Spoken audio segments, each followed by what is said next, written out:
it's David, and welcome to In the Growth Space. Thanks for listening in today. You know, I do say this every episode, but I really do mean it. I really appreciate you tuning in. And, you know, where you choose to invest your time really does matter. And the fact that you've chosen to invest it here really does mean a lot. And man, it's really hard to believe that we're at our 124th episode. You know, I've had some really amazing conversations with all types of leaders and guests, and we have some other great ones coming up, including today's guest. And I would like to just ask you, who would you like to hear on the podcast? You know, as we begin to wind down this season and look into the next season, we're thinking about who will be the most interesting and helpful in your growth journey and in my growth journey. So please, if you would, send me a note at david@davidmcglennon.com and just let me know your suggestions. One of the areas of growth that I've had over the last number of years is in the area of how valuable diversity is. And I've learned, and I know this is going to sound really laughable, but my way isn't always the best way. And for any of you who have done the Strengths Finders assessment, you know, one of my top 5 strengths is self-assurance. And I've learned that the shadow side of this strength is that I can come across as having all the answers. And yet, over the last number of years, I've been humbled to recognize that there are a lot of other perspectives and a lot of other experiences, and situations aren't always as they seem. And so those perspectives are so incredibly valuable. So today, I get the honor of talking with Karith Foster about the subject of diversity. You know, she brings such an interesting perspective, and our conversation is really robust. And I just want to tell you a little bit about her first, because she's got such an impressive background. For nearly a decade, Karith Foster has shared her passion for entertaining and critical thinking across the country. From the airwaves to organizations, from universities to corporations, Karith has created a seismic shift in mindsets by addressing issues of free expression, diversity, and inclusion. As the former co-host of controversial radio personality Don Imus and a former Fortune 500 human resources executive administrator, Karith draws inspiration from her vast experiences, creating the perfect blend of anecdotes, audience engagement, and expertise to convey the constant need to address diversity and inclusion. She builds a true connection to her audiences, providing individuals with not only information about diversity, but simple ways to promote inclusion in their daily lives. Karith has been seen on The Oprah Winfrey Show, Comedy Central, and yes, she is a comedian. She's hilarious, and The Today Show, and many, many others. So this is such a great conversation. So without further delay, here's my conversation with Karith Foster. Well, hey, Karith, welcome to In the Growth Space. So grateful to have you on here today. Oh, I'm so thrilled to be here. Thank you for having me. Oh, gosh, it's my pleasure. You know, I think that one of the things that really interested me about having this conversation is, you know, there's this conversation around diversity and equity and inclusion in the workplace today. And you take a little bit different approach, and I love it. And so I wanted just to be able to kind of have a conversation around it. What led you to get into this space? You know, they say there are no accidents, right? That's right. That's right. It was not in my purview starting out. Like, I didn't go to school going, I'm going to go into HR. I'm going to, like, you know, reframe how we have conversations about diversity. I went to school for journalism. I was going to be a beacon of light and truth. I love being in front of people. So I thought, okay, I'll be in front of the camera. I got my degree in journalism. I worked at a local affiliate in Missouri where I went to school, moved to New York City to work for The View because, you know, Barbara Walters, right? Your big boss. How do you say no to that? Right. And while I was there, I found stand-up comedy, or rather it found me. And I realized that, you know, what I thought was going to be my vehicle for being a beacon of light and truth It wasn't, it was going to be a very long track. Not that comedy is easy, but it was a little bit more immediate, right? Being able to reach people and speak to live audiences and bring people together, create a connection. And I love that. And being able to be authentic. But that comedy track was an incredible vehicle for learning to become a master communicator, because the number one rule in comedy is, well, let's be funny, but it's know your audience, right? And if you're going to convey an idea, a thought, an expression, a concept, you have to be able to reach people where they are. You can't speak over their heads. You can't talk down to them. Not if you want them to be receptive. Right. And so traveling from Washington State to Washington, D.C. and even abroad, I really got to hone that skill. But it also was a vehicle for a lot of television and radio. And one of my most prominent roles on television and radio was as Don Imus's co-host on Imus in the Morning. And if you recall, he was the shock jock, Howard Stern's kind of alter ego counterpart there, his Newman. And he got in trouble in 2007 for calling the Rutgers women's basketball team some disparaging remarks. And so I got tapped by someone who knew me in the comedy world and said, hey, you interested in a radio TV job? Of course. Well, yeah. Oh, by the way, it's with Don Imus. And I'm like, oh man, that Don Imus. So it was this call to have a national dialogue about race and racism in America. And I remember being quite torn about it because, at the time he was one of the most reviled men in media. And it was a risk, do I risk my reputation to join forces with him? Or do I seize this as an opportunity to be a voice where there was a deficit? And I chose the latter. It wasn't easy, but I was very glad that I did. And it was certainly a very interesting time. I call it my tale of two cities. It was the best of times. It was the worst of times. The worst of times, yes. Dream job, very damaged boss. And but it really kind of turned the spotlight for me onto what was happening in the world with conversations around diversity and inclusion. What was happening on college campuses, what was happening in corporate America. And it really, was the catalyst for me coming into this space. So, through that experience, Karith, what were maybe like the top 1, 2, or maybe even 3 things that you learned going through that experience with Don Imus? Oh my goodness. Well, first thing I learned was that when someone is damaged, meaning they've got their own issues, right? Unfortunately, Imus was an alcoholic and a drug addict who never sought recovery. And he was a self-admitted dry drunk. So you just never knew who you were going to get on a day-to-day basis. The amazing Marconi Award-winning creative genius or a 14-year-old bipolar boy. Like it was tough. It was really tough emotionally, physically. The cortisol levels were through the roof for everybody on staff. And, it's interesting because you hear that a lot about, people who are in the celebrity world, but this happens to everyday people too. They deal with this on a daily basis, and it's a struggle when there seems to be no HR or there's no one who is going to be an ear to help resolve things. So one of the things I learned out of that is that it's not you necessarily. It can be someone else. But you are responsible for how long you choose to stay there or accept it.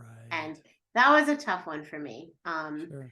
That was a tough lesson, but when someone first said that to me, I was in Bali actually on a retreat trying to recover from the trauma.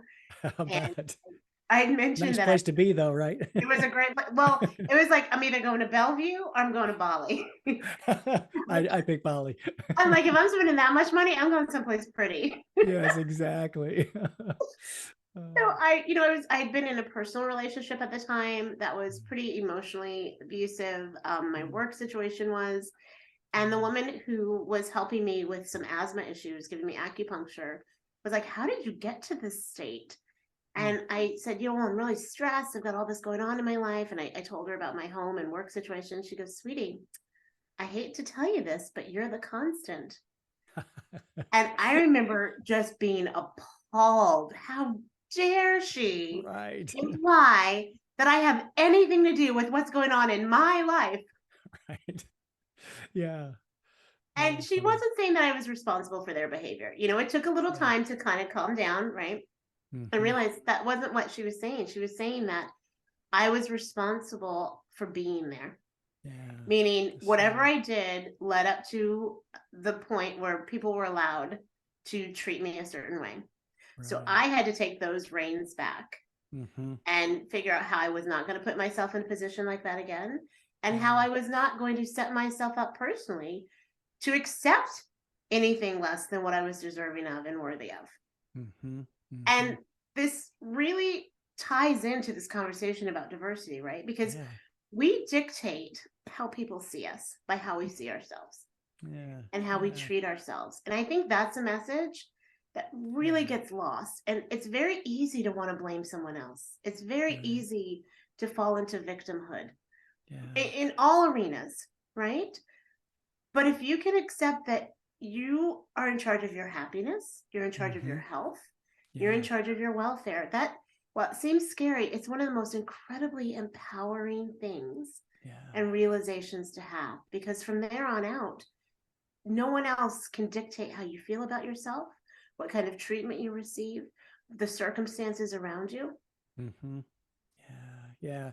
Well, and I think that that speaks to the need for people to really continually grow within themselves, because so oftentimes we fight this inner critic, and the feelings of being less than. And so we have to be able to work through that and really come to a place where we recognize the things that you were just sharing, that, hey, I'm worthy of it. I'm worth everything that I have, and I need to make choices in my life to help me to be better and do better. And I think that's an interesting thing to think about, especially when it comes to, I guess, diversity, because when we're talking about diversity, we're thinking about, the us versus them kind of a thing. And I know that you've coined the phrase inversity. And so I'd love to have you kind of talk a little bit about that, rather than separating us, but really bringing us together, kind of, in that inversity space.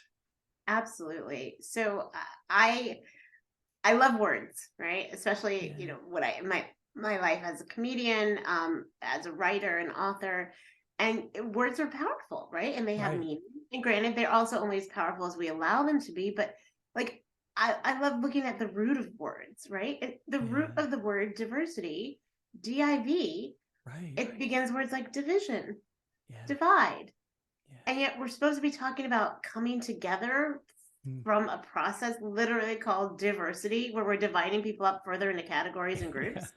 And then we're shocked that it's not working. Yeah. It's not working. Light bulb moment, right? Yeah. Wow. Um, so I thought, well, what if we took what's supposed to be the good stuff of diversity, right? Honoring everything that we are, our background, our heritage, our histories, Hmm. our identities, but we shift the focus from the things that separate and divide us to what we have in common, learn to be truly inclusive of one another, but most importantly and powerfully, introspective, right? Right. Again, going back to that understanding your value and worth and Yeah. connection to humanity, so Hmm. that you can then see it in someone else. We've been working from the outside in for so long. Oh man. Yeah. That's so good. And where has it gotten us? Right. Right? It Right. has to start with you. Change has to start with you. Good Yeah. habits have to start with you. Mm. Gosh, I love this, because you just like said some magic words there, working from the outside in rather than the inside out. And I think that for too long, especially in the corporate world and the business world, we're looking at things externally as opposed to internally from a human perspective, and not recognizing that we're all humans, and we all, share a human heartbeat. And when it comes down to it, if we have conversations with each other, we're going to find that we have a heck of a lot more in common than we think. And it's just that, having conversations, it's how can we get people to come together and have those conversations? Agreed 100%. And so much of this is learning to see when the ego is coming into play, Yeah. right? Because ego loves to be right. The ego Yes. loves to rule things. I mean, who doesn't? You can't go online and not see people fight about everything. I mean, Right. literally, I saw an argument once about skillet macaroni and cheese. There's one of those cool videos where you see Oh my somebody make gosh. speed. Who does macaroni and cheese? I mean, that should be like the Yeah. golden like ticket for conversations, right? Right. And at the very end, apparently the person making the video had the audacity to put breadcrumbs on it and Oh bake no. it. And oh my word, the fights that somehow Trump got brought into it. Like people Oh started talking no. about each other's mamas. Like Oh no. it Oh was no. ridiculous. And Oh it's my like, gosh. okay, that's your ego, right? That's your Yes. ego coming into play, needing to be Yeah. right. Yeah. So if we can understand that that is a big factor, Mm, certainly in these conversations, and learning to just put a harness on it, right? Sometimes your yeah. ego can serve you well, but there are times when it's about connecting with another person who's from a different culture, who's had a different experience, who has a different lifestyle. You Hmm. know, the need to be right, we have to set that aside. There's a Yeah. visual that I would use sometimes when I give presentations, and it's two pictures of my bed. One of the pictures is how I make it up with the 18,000 pillows that should be there. Of course. Of course. The other is the way my husband makes it up. Yeah. It's And like the you can blanket's imagine, over. We're good to go. right? Oh, that's And funny. I use that visual because is the bed made? Yes, it is. Is it Yeah. made the right way? Well, in my opinion, no. No, it's not. Yeah. But you know what? I realize my need to be right all the time. Guess what stopped happening? Yeah. My husband stopped making the bed. Guess what that did for me? More work on my Yeah. end, Right. right? So was the need to be right about Yeah. that small thing so Mm, important that it yeah. cost me more work and time and effort and energy? Yeah. Boy, that is so good. And it's really a question that I think as leaders we all have to ask ourselves because, is it better to be right, or is it better to be able to be, in a situation where I've got a relationship with somebody, and have, be able to set that aside. Gosh, yeah, that's so good. Well, so how do we do this differently then? How do we have these conversations around diversity or inversity differently so that we don't divide, but we can really learn to kind of set our ego aside and then be able to have these conversations that are more productive and be able to see the best in each other too. I call it, it's the simple, complex, simple equation, right? Okay. Yeah. Because it really is simple. Like we have the skills to do all of this. Mm, It's complex because we're human beings with different yeah. emotions that come into play, different feelings. And Sure. there's no way you can deny feelings when we're talking about Right. diversity, because Right. as much as we want to look at metrics and data and quotas and stats, this is a very personal Right. conversation, right? Because Yeah.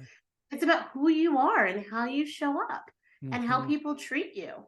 Right. Right. So that can't be ignored, right? Hmm. But the simple comes back into play when we realize that, again, we do have more in common than we don't. Mm, And as human beings, most of us want pretty much the same thing. yeah. We want to be seen, we want to be heard, we want to be loved, we want to be Hmm. valued. That's it. It's pretty Yeah. simple. And we can do that through what I call caring. We can care about each other. Mm, And CARE is an acronym within the Inversity methodology cool. that stands for conscious empathy, Mm, active listening, responsible reactions, and environmental awareness. mm, so And good. when you can do those things and do them well, and it's a practice, right? It's like yoga. Yeah. They don't call it yoga perfect, they call it yoga practice, right? Practice. Yeah. Right. I love that. Practice.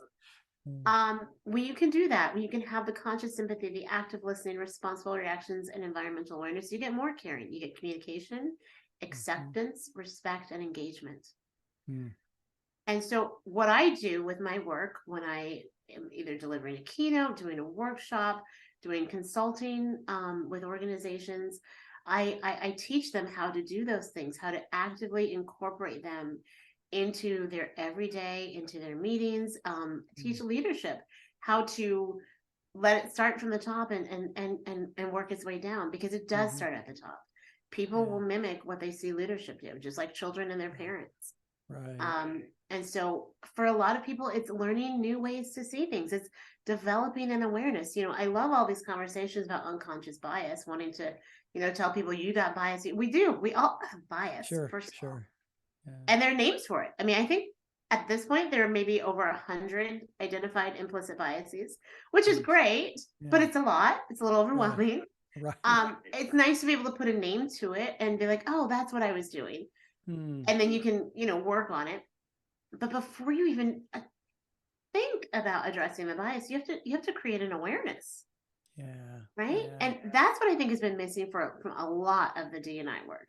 It's just awareness about how are we having these conversations? Are they fruitful? Are they thoughtful? Is this about vindication? Is this about, creating equality? There's a lot of just misinterpretations right now with, everybody kind of having their own idea of what DEI, the E, forget it, the E in DEI, nobody knows what the hell that means. Yeah. Equity, equality, and then nobody can define it the same way. So it's just, it's a nightmare right now. Yeah. How do you raise people's awareness though? I mean, as you like, you rightly said, we got to start at the top. We've got to go to the leadership and the leadership team and really be able to raise our awareness. And how do we do that? How do we do that in a practical level? Absolutely. Again, it's a practice, right? And it's a habit. One of my favorite books is Atomic Habits. I love it. Yes. Right. And I think, again, one of the errors that a lot of people make, especially when they're trying to genuinely address diversity, diversity and inclusion, belonging, all the acronyms, they think, well, if we just like bring a DEI chief diversity officer in, if we just have a workshop, if we just send people away to a training, we'll problem solve. No, it's not just one big thing that's going to change. It's those little micro things that you incorporate into every day. And I hate, really, I do. And I know that's a strong word, hate, but I do hate that the word diversity has been basically hijacked. Right. Sure. And so now when people hear they're going to have a diversity training, their eyes roll the back of their head, they glaze over, like, oh God, really another session where I'm going to be told I'm a victim because I'm Black or brown or part of the LGBT plus community. I'm going to be told I'm a villain because I'm white and I'm straight and I, cisgender, like, that's a no-win scenario for everyone, right? Under the umbrella of diversity, it really should just be communication, leadership, and development. Like that's really what this is. Human beings learning how to interact with one another in a thoughtful, compassionate, noble way. Yeah, that's so good. And you bring up a really good point, especially around habits, because when it comes to actually changing the way we're having those conversations and changing the way we communicate, it takes time. And, it is a practice. I mean, it's just like anything, like our culture, in our organizations, it doesn't change overnight. Just because somebody says that we want to change our culture, it takes a practice, and we have to keep at it and keep working at it and keep having conversations and really even, recognizing when we as humans have these weird things called emotions that, fire up and, and we get challenged because our thinking is, we have our thinking challenged, and, we have to recognize that. And so, and I think as leaders, that's probably one of our biggest challenges, is to work through that emotional aspect of when somebody is doing something or challenging us in a way that we don't see the world, and again, it comes back to ego, right? Ego and fear, right? Fear. Yeah, exactly. We're afraid. And we're constantly being told to be afraid. Like you cannot turn on any television news network, any of them, not be told to be afraid of people who don't look like you, who don't think like you, who don't vote like you, who don't love like you. Be afraid of those people constantly. And it's absurdity because I'm part of an organization called Starts With Us, and it was founded by a gentleman by the name of Daniel Lubetsky, the founder of Kind Bar. Oh, yeah. And they just conducted a study. They had some people do an independent study, and they found that 87% of people, when we're talking about politically, right, are basically in the same place. They're kind of in the middle, right? They may lean a little left, may lean a little right, but it's the 13% that are on the fringes. And of course, these are the people making the most noise, right, causing the most drama. Yep. Yeah. Right. So we think that, oh my gosh, we're at war with each other constantly. Now it does happen. There will be conflicts in families because we feel like you have to pick a side, which is another thing that I think diversity really does us a disservice in. This siphoning down into picking a category. Well, how do you identify? This identity politics thing, I think it's very dangerous. I'll be honest. I think it's unfortunate that we're not monoliths, right? We're such multifaceted, multidimensional beings. There's so much more to me than being Black and a woman. Those are things that people see automatically. I call them my bonuses. But there's so much more to me and who I am and what I do and how I think and how I live and what I contribute to the world. But in a lot of diversity spaces, that's what the focus is supposed to be. And I find that rather insulting.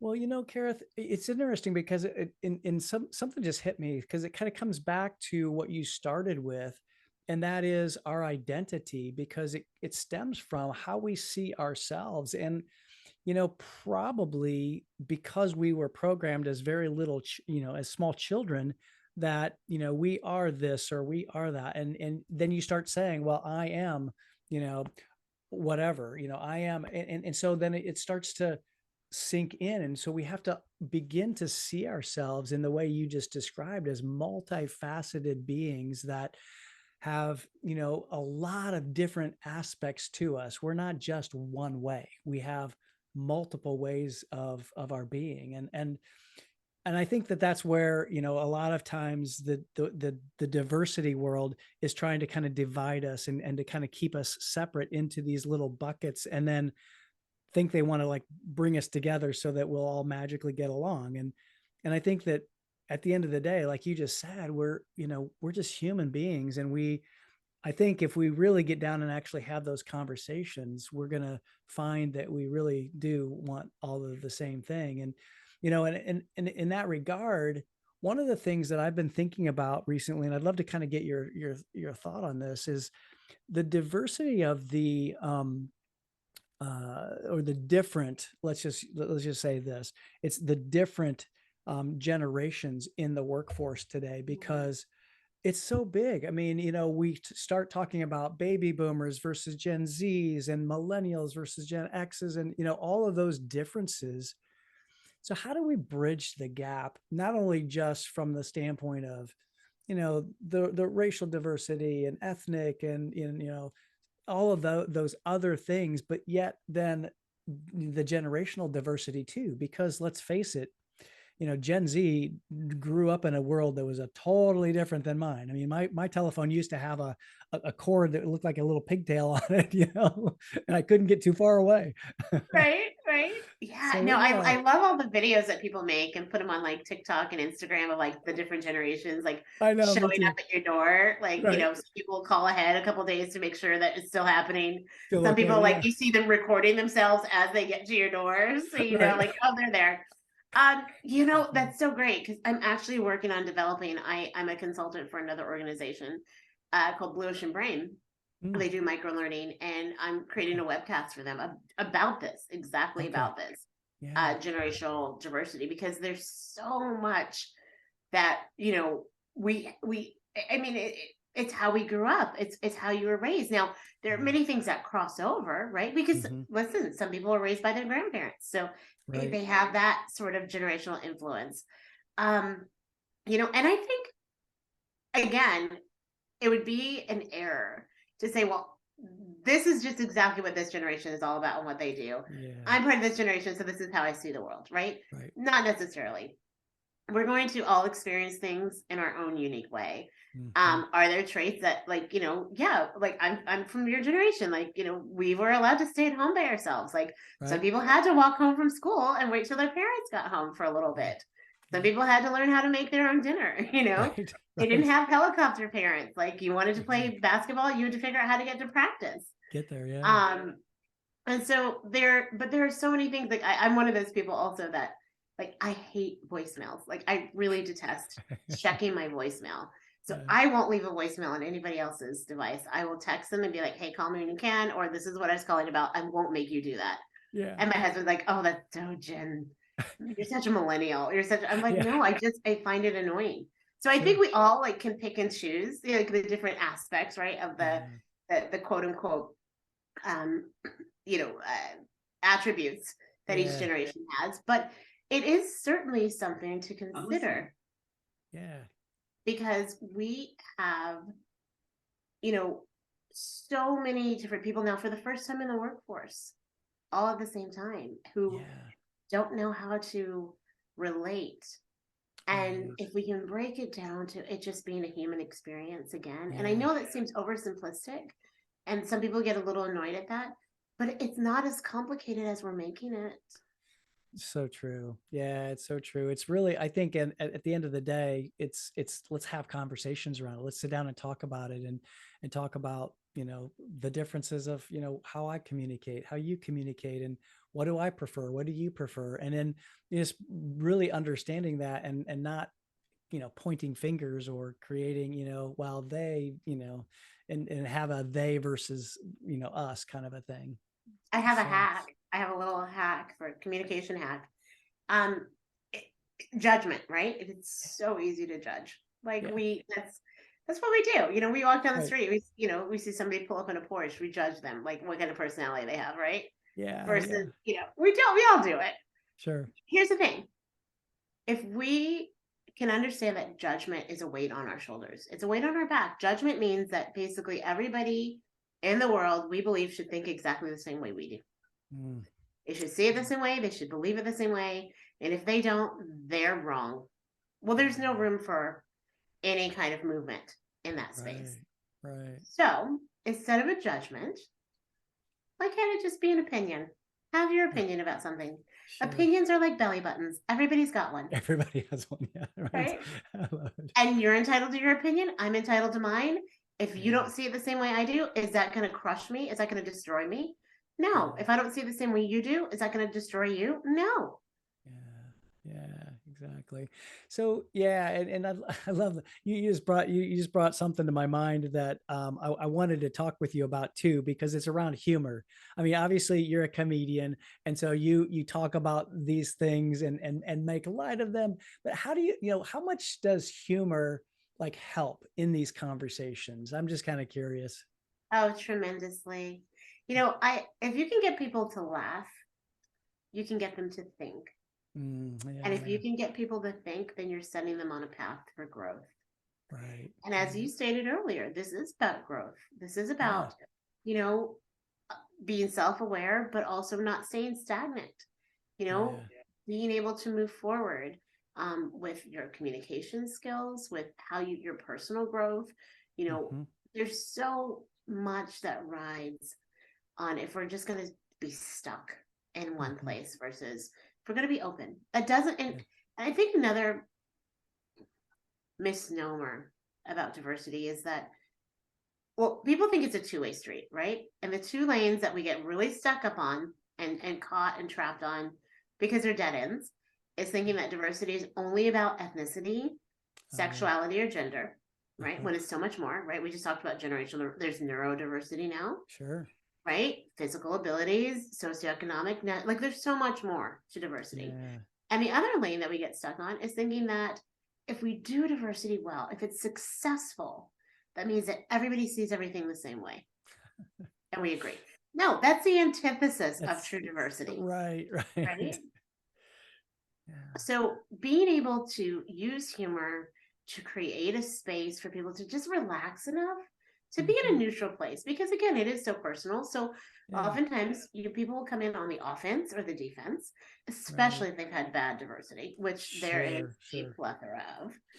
I'm sure. There are people with PTSD from it. I mean, people who have been traumatized by, being beaten up or beating themselves up. And it's like, what good is there in that?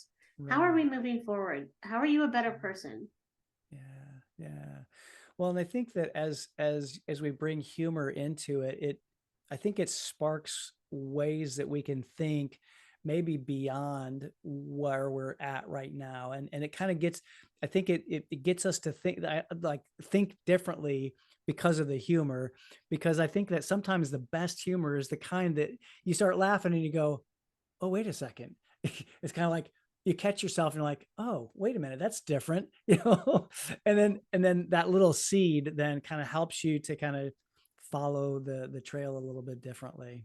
It's like the Trojan horse of knowledge, right? Yeah, yeah, right, And that's right. that's that's the beauty of it. And I think there are a lot of people who right now we're in a bit of a space in society where everybody's looking to be offended. What did Yeah, somebody say? Let's take it out of context. let's right. let's show how righteous I am and virtuous, Yeah, and flex those muscles, when in reality, if humor is really, if it's mean, if it's still angry, it's not going to translate as funny. mm-hmm. But you also have to listen to what comedians say, because sure, there are comedians who are bawdy, who are blue, who use gratuitous language, but there are Yeah, also some really brilliant people out there who are trying to give a message. They're trying to mm-hmm. show, like, look, this is a universal experience, this whole life thing, Yeah, right? We're all in this together. you're right. And let's have a laugh at ourselves. Let's have a laugh at the wrongs. Let's look at the truth and things Right. that we don't feel comfortable saying necessarily in just a regular conversation. Comics can do that. And Yeah. it's a gift. Right. Yeah. Yeah. It sure is. I mean, I think that anybody who can stand up there and talk and make people laugh and think at the same time. I mean, that's brilliant in my book. It's hard to do. I can't even imagine. I just can't even It's imagine. vulnerable. It's definitely the most vulnerable art form that exists. Yeah. I mean, in, I in see all of that. the art forms, because even if you're a musician, you've got your instrument there. Right. You're in a play. You're with other people on the stage. Even improv, you've got other people there with you. But this comedy is all you. It's your face, your Yeah. voice, your thoughts, your body, for complete acceptance or complete rejection, right then and there. Yeah. Yeah. Yeah. For sure. So one maybe last question before we begin to wrap up. I want to be respectful of your time, but how do we start to have some of these conversations differently, and how do we like begin to help organizations and leaders to think about these issues just differently, and to get in their own growth space and really kind of get outside of their comfort zone. I think one of the first things that we can all do is just remember that we're human, we're Mm, fallible, we're not yeah, perfect, and we right, need to stop looking for it in ourselves.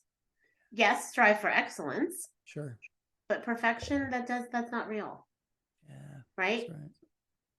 But oftentimes we'll also look for it in other people.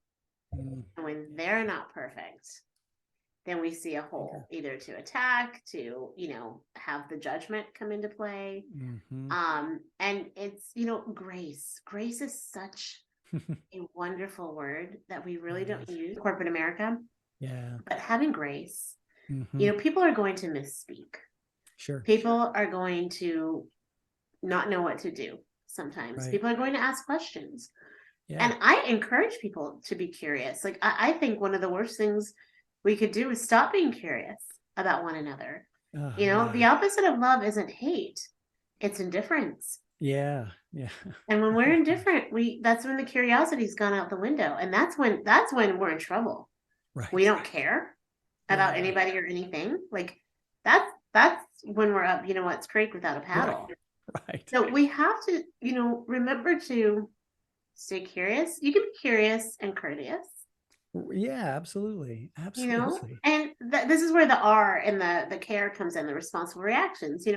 Somebody asks you a question and you may find it insulting. All you have to do is say, well, why did you ask? Where did that come from? Like, Yeah. there are ways to handle it on both sides. Sure. Sure. And Yeah. I know it can be challenging sometimes if you're kind of like the token person and Right. you're the one who's always like the representative of whatever group you're in. Mm-hmm. I know that can weigh on you. I've Sure. been in that position too. Sure. But instead of seeing it as a burden, see it as an opportunity to be a teacher, right? To enlighten. And again, so much of this is about communicating with one another. And if we stop talking because we're afraid of being canceled, because we're afraid of saying the wrong thing, we're going to be in dire straits. And so this is where the grace has to come in, because if we stop talking, there's no way to create a space for unity. There's no way to learn about one another, and there's no place for growth. Oh gosh, I love that, Karith. And I think that it's so interesting.